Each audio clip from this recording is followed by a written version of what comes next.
तिमी मेरो आमाको प्राण थियौ।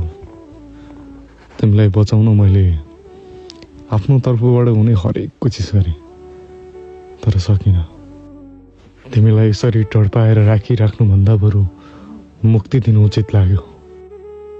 सक्छौ भने माफ गरिदेऊ मलाई। तिमी पनि आमा नै हो।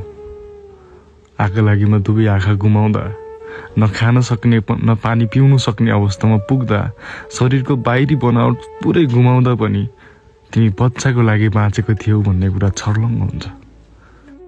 दुश्मनी थियो होला त मसँग थियो होला, मेरो परिवारसँग थियो होला।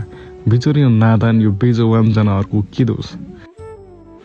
कृपया साथीभाइ, आफन्त, इष्टमित्र, मान सम्मानको लागि भनेर अपराधीलाई बचाउने प्रयास नगर्नुहोस्। आज मसँग यस्तो खालको गतिविधि गर्न सक्नेले भोलि तपाईँसँग पनि त्यही गतिविधि नदोहोर्याउला भन्न सकिन्न। यो घटनाले मेरी आमा विक्षिप्त बनेकी छिन्। उनको मानसिकतामाथि निकै गहिरो घाउ लागेको छ। मैले उनलाई सम्झाउन सकेको छैन, बुझाउन सकेको छैन। जब त्यो भैँसीको पेटबाट निकालिएको यो बच्चाले मुटु ढकढक्यायो, तब म रातभरि राम्रोसँग निदाउन सकेको छैन। ए गुलाब, तिमी सुगन्ध छर्न त आयो, तर मन उजाड भएको बेलामा आयो। ए हरियाली, तिमी हरियोपन जगाउन त आयौ, तर मनमा डढेलो लागेको बेलामा आयौ।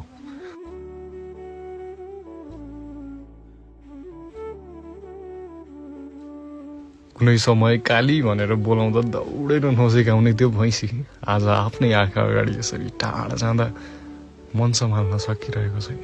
मन भारी भएको छ। मेरो मेन्टल्ली प्रेसर यति हाई भएको छ कि कुरै नगर्नु। यसरी तिमीलाई आफ्नै हातले अन्तिम संस्कार गर्नु सजिलो त थिएन, तर पनि परिस्थितिसँग जुझ्दाखेरि मन दोहोरो बनाएर तिमीलाई बिदाई गरे। हार्दिक श्रद्धाञ्जली काली, मिठो सम्झना। तिमीले मेरो लागि दिएको यो बलिदान यसै खेर त जानेवाला छैन। म त्यसलाई यसै छोड्नेवाला पनि छैन। निर्धक्क हुनु। न्याय ढिलो चाँडो होला, तर न्याय अन्धो हुँदैन। जसको लागि तिमी बाँचिरहेको थियौ, जसको लागि तिमी सास लिइरहेको थियौ, उसलाई मैले तिम्रै काखमा राखिदिएको छु। न्यायमा ढिलो चाँडो होला, तर न्याय अन्धो हुँदैन।